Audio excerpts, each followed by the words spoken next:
Hello movie lovers, स्वागत है आपका वाइपर एक्सप्लेन्ड चैनल पर। और आज हम देखेंगे स्क्रीम सीरीज के दूसरे पार्ट स्क्रीम 2 को, जिसे पहली मूवी से सिर्फ एक साल बाद ही 1997 में रिलीज कर दिया गया था और ये भी पहले पार्ट की तरह सुपरहिट हुई थी। अगर आपने सीरीज का पहला पार्ट अभी तक नहीं देखा है तो पहले उसे जरूर देख लें, उसकी लिंक आपको डिस्क्रिप्शन में मिल जाएगी। और अगर आपको ये वीडियो पसंद आए तो चैनल को सब्सक्राइब करना ना भूलें। तो चलिए जानते हैं इस फिल्म की कहानी को बिना किसी देरी के। कहानी की शुरुआत में हम एक कपल फिल और मोरिन को देखते हैं, जो कि स्टैब नाम की एक मूवी का प्रीव्यू देखने थिएटर जा रहे थे। ये मूवी एक साल पहले हुए उन सभी मर्डर्स और घोस्ट फेस के ऊपर बनाई गई है। इन्हें गेट पर घोस्ट फेस की कॉस्ट्यूम भी दी जाती है और कई सारे लोग इस कॉस्ट्यूम को पहनकर ही ये मूवी देखने वाले थे। हमें ये भी पता चलता है कि ये मूवी गेल बेदर्स की लिखी हुई बुक पर बेस्ड है, मतलब गेल की बुक सुपरहिट हो गई है। मूवी शुरू होती है और हमें वही सीन्स दिखाए जाते हैं जो कि हमने पहले पार्ट में देखे थे। कुछ देर बाद फिल बाथरूम में जाता है, जहां दो लोग घोस्ट फेस की कॉस्ट्यूम में हल्के हो रहे थे, लेकिन यहाँ एक असली घोस्ट फेस भी था जो कि फिल के सर में चाकू मार के उसकी जान ले लेता है। इसके बाद ये घोस्ट फेस फिल की जैकेट पहनकर मोरिन के पास आकर बैठ जाता है। मोरिन शुरू में इसे फिल ही समझती है, लेकिन कुछ देर में उसे पता चलता है कि फिल की जैकेट में खून लगा हुआ था। वो यहाँ से भागने की कोशिश करती है, लेकिन घोस्ट फेस उसे पकड़कर बार बार स्टैब करने लगता है और ऑडियंस को लग रहा था कि ये सब भी मूवी के प्रमोशन का हिस्सा है, तो कोई भी मोरिन की मदद करने आगे नहीं आता और पर्दे के पास जाकर मोरिन की मौत हो जाती है। अगली सुबह हम देखते हैं फाइनल गर्ल सिडनी को, जिसे अब हर कोई घोस्ट फेस की आवाज में प्रैंक कॉल कर परेशान करता रहता है। सिडनी अब अपनी रूममेट और दोस्त हेली के साथ रहती है। उन दोनों को न्यूज चैनल से थिएटर में हुए मर्डर्स के बारे में पता चलता है। इसके बाद सिडनी कॉलेज चली जाती है, जहां हम रैंडी को भी देखते हैं, जो कि अपने क्लासमेट्स के साथ हॉरर मूवीज और उनके सीक्वल्स के बारे में बात कर रहा था। सिडनी रैंडी को कल हुए मर्डर्स के बारे में बताती है और उसे डर था कि कहीं ये किलर उनके पीछे भी ना पड़ जाए। हम देखते हैं कि रैंडी अभी भी फ्रेंड जोन है और सिडनी का अब डेरेक नाम का एक नया बॉयफ्रेंड है। हसदे चेहरिਆਂ ਦਾ मतलब ये नहीं ਹੁੰਦਾ कि उन्होंने कोई तकलीफ नहीं। हेली का भी मिक्की नाम का एक बॉयफ्रेंड है, जो कि हमेशा अपने साथ एक कैमरा लिए घूमता है। अब इन मर्डर्स के कारण यहाँ फिर से मीडिया सर्कस शुरू हो गया था और गेल भी यहाँ और ज्यादा फेमस होने के लिए आ गई थी। हम उसके नए कैमरामैन जोएल को देखते हैं, क्योंकि पिछले वाले को घोस्ट फेस ने मार दिया था। एक छोटी मोटी रिपोर्टर डेबी गेल के पास आकर उसे बताती है कि वो उसकी बहुत बड़ी फैन है, लेकिन गेल उसे ये कहकर भगा देती है कि उसे मक्खन लगाना बंद करे। इसके बाद गेल सिडनी को बिना बताए ही उसका इंटरव्यू लेने लगती है और वो अपने साथ कॉटन को भी लाई थी। ये वही आदमी है जिसे सिडनी ने अपनी मॉम के मर्डर के इल्जाम में अंदर करवा दिया था, लेकिन पिछले पार्ट में ही हमें पता चल गया था कि कॉटन निर्दोष है और उसे रिहा कर दिया गया था। सिडनी को गेल की ये हरकत पसंद नहीं आती और वो वहाँ से चली जाती है, गेल के मुंह पर मुक्का मार के। गेल को थोड़ी ही देर बाद डुई मिलता है, जो कि सिडनी को प्रोटेक्ट करने यहाँ आ गया था और हमें ये भी पता चलता है कि डुई गेल से नाराज है, क्योंकि गेल ने अपनी किताब में डुई को एक लल्लू ऑफिसर बताया था और ड्यूई पिछले पार्ट में लगी चोट के कारण लंगड़ा कर चलता है। उसी रात को सिडनी और हेली एक पार्टी में जाती है, जहां उनके सभी क्लासमेट्स थे। वहीं दूसरी तरफ सीसी, जो अपने हॉस्टल में अकेली थी, उसे घोस्ट फेस का कॉल आता है, जो कि कुछ ही देर में उस पर हमला भी कर देता है, जिससे बचने के लिए सीसी सीढ़ियों से ऊपर भागती है और वो घोस्ट फेस पर गमला और साइकिल भी फेंककर मारती है, लेकिन घोस्ट फेस उसे पकड़कर स्टैब कर देता है और फिर सीसी को छत से नीचे फेंक देता है, जिससे वो मारी जाती है। इस मर्डर के कारण सिडनी और बाकी लोगों की पार्टी कैंसिल हो गई थी और सबको पता चल गया था कि ये सब उनके साथ दोबारा हो रहा है और टाउन में कोई नया घोस्ट फेस आ गया है।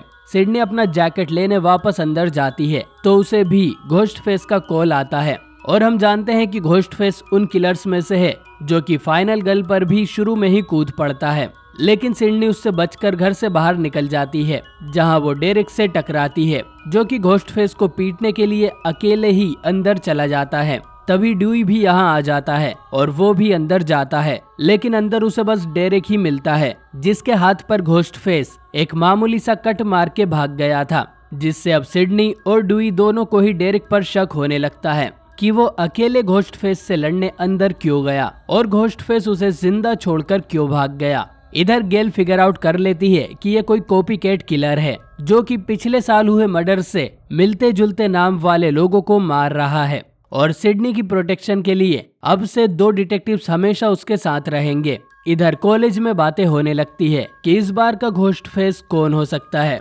मिक्की कहता है कि उसे रैंडी पर ही शक है। वही डेरिक पूरे कैंटीन के सामने एक गंदा सा गाना गाकर सिडनी को प्रपोज करता है। इधर रैंडी और ड्यूई भी इस घोस्ट फेस के बारे में ही बातें कर रहे थे। रैंडी कहता है कि कोई सीक्वल बनाने की कोशिश कर रहा है और वो सीक्वल की कुछ रूल्स भी बताता है, जैसे सीक्वल में पार्ट 1 से ज्यादा किल्स और गोर होता है। सिडनी जब स्कूल थिएटर में रिहर्सल कर रही थी तो उसे बाकी लोगों में घोस्ट फेस दिखाई देता है। यह शायद वो उसका भ्रम था, जिसके कुछ देर बाद ही डेरेक यहाँ प्रकट हो जाता है, जिससे सिडनी का उस पर शक और भी बढ़ जाता है और वो उसे अपने से दूर रहने को बोलती है। इधर कैंपस में ड्यूई, रैंडी और गेल साथ बैठे थे। तभी रैंडी को घोस्ट फेस का कॉल आता है जो इनसे कहता है कि वो इन्हें देख सकता है। अब रैंडी घोस्ट फेस को बातों में उलझाने की कोशिश करता है और गेल और ड्यूई पूरे कैंपस में घोस्ट फेस को खोजने की कोशिश करते हैं, लेकिन इधर घोस्ट फेस रैंडी को पकड़कर गेल की वैन में ले जाता है और स्टेप कर रैंडी को भी मार देता है। गेल और ड्यूई जब वापस आते हैं तो उन्हें रैंडी की लाश और सीट पर घोस्ट फेस के कपड़े रखे मिलते हैं। इधर सिडनी जब लाइब्रेरी में थी तो उसे भी घोस्ट फेस का मैसेज आता है कि आज रात वो उसे मार देगा और तभी कॉटन यहाँ आ जाता है। वो सिडनी से कहता है कि वो उसके साथ एक इंटरव्यू कर ले, इससे कॉटन की इमेज भी साफ हो जाएगी और वो थोड़ा फेमस भी हो जाएगा। लेकिन सिडनी के मना करने पर कॉटन उस पर चिल्लाने लगता है और वो दोनों डिटेक्टिव्स यहाँ आकर कॉटन को धर लेते हैं और उसे पुलिस स्टेशन ले जाया जाता है, लेकिन पूछताछ कर उसे छोड़ दिया जाता है। इधर वही रिपोर्टर डेबी फिर से गेल का सर खाने लगती है और गेल उसे फिर से बेइज्जत करके भगा देती है। अरे बस कर भाई, अब पागल कर दिया, पीछे छोड़ दे। साथ ही गेल का कैमरामैन जोएल भी उसकी नौकरी छोड़कर चला जाता है क्योंकि वो नहीं चाहता था कि इन सब में घोस्ट फेस उसे भी लपेटे में ले ले। बट ऐसे टाइम पर ड्यूई गेल के साथ खड़ा था। गेल को याद आता है कि उन्हें जोएल की रिकॉर्ड की हुई फुटेज देखना चाहिए, शायद उसमें उन्हें कोई सुराग मिल जाए। दोनों ऑडिटोरियम जाकर उस फुटेज को देखने लगते हैं और साथ ही अपने गिले शिकवे भी दूर कर लेते हैं और ड्यूई फिर से मौके पर चौका मार देता है। लेकिन तभी यहाँ एक और वीडियो प्ले होने लगती है जो कि घोस्ट फेस ने रिकॉर्ड की थी और वो इन दोनों को लाइव भी देख रहा था और वो इस समय प्रोजेक्टर रूम में खड़ा था। घोस्ट फेस को देख ड्यूई उसे पकड़ने भागता है। गेल भी उसके पीछे जाती है लेकिन खो जाती है और फिर उसके सामने ही घोस्ट फेस ड्यूई को स्टैब कर देता है। गेल किसी तरह घोस्ट फेस को कमरे में आने से रोक देती है और वो गायब हो जाता है। इधर सिडनी और हेली को वो दोनों डिटेक्टिव्स किसी सेफ जगह पर ले जाने लगते हैं और इधर डेरिक को उसके नशेड़ी दोस्त बांधकर दारू पिलाते हैं। रास्ते में जब ये लोग रेड लाइट पर रुके हुए थे तब घोस्ट फेस अचानक ही यहाँ आकर एक डिटेक्टिव का गला काट उसे मार देता है। दूसरा डिटेक्टिव बाहर निकलता है तो घोस्ट फेस उसे उसी की कार पर बैठाकर घुमाने लगता है और फिर कार को ठोक देता है और इस एक्सीडेंट में डिटेक्टिव मारा जाता है। लेकिन टक्कर के कारण घोस्ट फेस भी बेहोश हो गया था। अब क्योंकि पुलिस कार में पीछे के डोर्स को अंदर से नहीं खोला जा सकता तो ये दोनों आगे वाली सीट पर आकर विंडो से बाहर निकलती हैं और ये मूवी का एक डम मूवमेंट था क्योंकि सिडनी चाहती तो घोस्ट फेस का मास्क हटाकर उसका चेहरा देख सकती थी या उसका गला दबाकर उसे मार भी सकती थी। लेकिन ये बात सिडनी को थोड़ा देर से याद आती है और जब वो वापस कार के पास आती है तो घोस्ट फेस वहाँ से गायब हो गया था और वो हेली के पीछे से आकर उसे मार देता है। सिडनी भागकर वापस कैंपस में आती है और इसी समय कोई थिएटर में म्यूजिक ऑन कर देता है। सिडनी को लगता है कि उसमें लोग होंगे तो वो थिएटर में जाती है, लेकिन वहाँ पर उसे बस डेरेक मिलता है जो कि बंधा हुआ था। घोस्ट फेस यहाँ आता है और अपना फेस रिवील करता है और ये और कोई नहीं मिक्की था, हेली का बॉयफ्रेंड और डेरिक का दोस्त।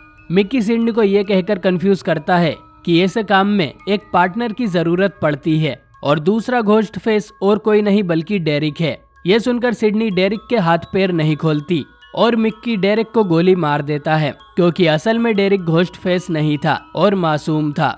इसके बाद मिक्की ये सब मर्डर्स करने की वजह बताता है जो है कि वो फेमस होना चाहता है। वो इन सब मर्डर्स के लिए आजकल आ रही स्लेशर मूवीज को जिम्मेदार ठहराएगा और कई दिनों तक उसका कोर्ट में केस चलेगा जिससे वो फेमस हो जाएगा। इसके बाद दूसरा घोस्ट फेस भी यहाँ आता है जो है गेल के पीछे पड़ी हुई रिपोर्टर डेबी, जिसे सिडनी पहचान जाती है क्योंकि ये बिली की मदर मिसेस लूमिस थी, वही मदर जो बिली के बाप को डिवोर्स देकर चली गई थी और उसका मोटिव बस अपने बेटे बिली की मौत का बदला लेना था। और ये दोनों ही अभी तक के सारे मर्डर्स कर रहे थे, लेकिन क्योंकि अब डेबी को मिक्की की जरूरत नहीं है तो वो उसे गोली मार देती है और वो मरते मरते गेल को गोली मार देता है, जो कि स्टेज से नीचे जा गिरती है। अब डेबी का प्लान था कि वो सिडनी को भी मार देगी और इस सब का इल्जाम मिक्की पर आएगा क्योंकि सारे सबूत उसी के खिलाफ है। लेकिन सिडनी डेबी के सर पे एक बोतल फोड़कर कंट्रोल रूम में चली जाती है और फिर वहां की रस्सियां काटकर डेबी के ऊपर ढेर सारे प्रॉप्स गिराने लगती है और आखिर में वो थर्माकोल के पत्थरों में दब जाती है। लेकिन वो एक बार फिर सिडनी पर अटैक कर देती है और तभी कॉटन गन लेकर यहाँ आ जाता है और दोनों को ही गन पॉइंट पर ले लेता है।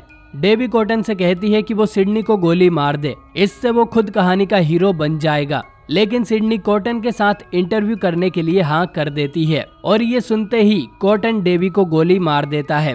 ये दोनों गेल को ऊपर खींचते हैं जिसे गोली बस छू कर गई थी। इसके बाद ये दोनों आखिरी जंप स्केयर का वेट करने लगती हैं, जो कि मिक्की देता है और दोनों ही उसे गोलियों से छल्ली कर देती है और सेफ्टी के लिए सिडनी डेबी को भी एक हेडशॉट मार देती है। अगली सुबह हमें पता चलता है कि ड्यूई इस पार्ट में भी जिंदा बच गया है और इस बार न्यूज कवर करने की बजाय गेल उसके साथ हॉस्पिटल जाती है।